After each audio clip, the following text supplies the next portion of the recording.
So now we get to Exodus chapter 5, where Aaron and Moses tell Pharaoh that the God of Israel wants them to go into the wilderness and have a feast, and Pharaoh doesn't want to let them go, and even calls them lazy and makes them gather their own straw for the bricks, and so he makes it very hard on Israel. And then some of them get beaten because they don't meet their daily quota. And so Moses at the end of this chapter is saying, God, why would you let this happen? You're not letting them free, and it's getting even worse. And so I think this is a really good principle, that God exposes evil. When God is going to set people free, he's got to expose the evil first. And it's not his fault. So don't blame God. Blame Pharaoh. Blame Adam and Eve, right? Pharaoh shouldn't have acted this way. Pharaoh obviously didn't care about these people. All right? The sin came into the world because of Adam and Eve. So don't blame God for exposing evil by simply asking Israel to go worship or celebrate a feast in the wilderness. We're talking about the maker of the universe, the maker of people, the maker of food. The creator of everything is asking some people to go have a feast. And one of these created beings, Pharaoh, doesn't like that. He didn't create Israel, and yet he treated them like they were his property. So don't blame God. And this goes for probably a lot of things in your life. Do not blame God for evil. Evil happens because of people's bad, selfish decisions every time. Even nature. Any natural disaster can go back to Adam and Eve. If Adam and Eve would not have sinned, if they would not have been like, maybe God's trying to keep stuff from us. No, he's not. He made you. You didn't make yourselves. He put you in paradise. You had everything you needed. You had love, relationship, the ability to reproduce. You had nature, plants, animals, birds, fish. Man, could you imagine the landscape in the Garden of Eden?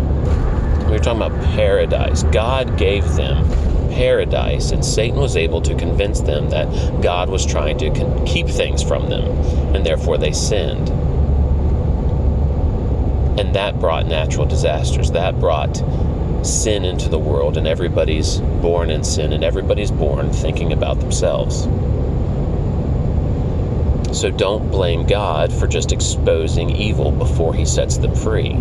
And that's what he did with all of humanity. He brought the law before Jesus. The law came through Moses, grace and truth through Jesus, salvation through Jesus. He had to prepare us for a Savior. He had to bring the law to expose the evil in us. I'm very thankful that I live in a time of after Jesus, and I live in a time where we are saved by grace through faith, and I'm not living in the time of the law that was meant to prepare us for a Savior.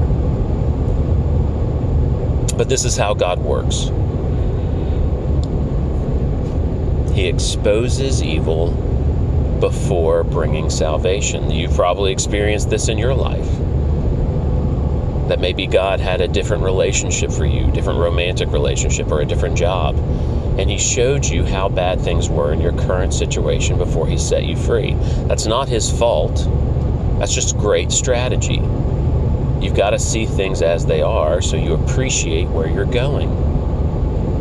Right? He was showing that to Israel. You've got to see how much Pharaoh doesn't care about you, and how much or how easily he will make life hard on you and beat you. And then he can set you free so you can appreciate it. And we know that in the wilderness, a lot of them didn't appreciate it. They wanted to go back to Egypt. So, God is wise, and we tend to be complainers. We definitely see that in this chapter. So when you are tempted to complain to God, just remember, nothing is God's fault. He doesn't do anything evil. People have brought evil into the world. People do evil things. People hurt people. God exposes evil, and he sets people free. So think about that. When there's something you don't like, ask yourself, what might God be doing? Is he exposing evil to bring people to freedom. If there's something in your life that you don't like, that you'd be like, God, why did you do this? I'd rather you not rock the boat. Things are getting more difficult. Maybe God is trying to expose some things in your life before setting you free from them.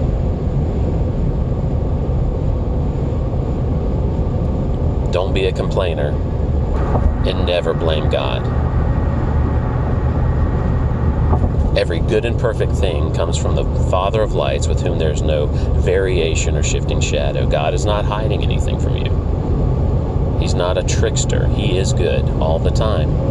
And He will work everything to your advantage if you love Him.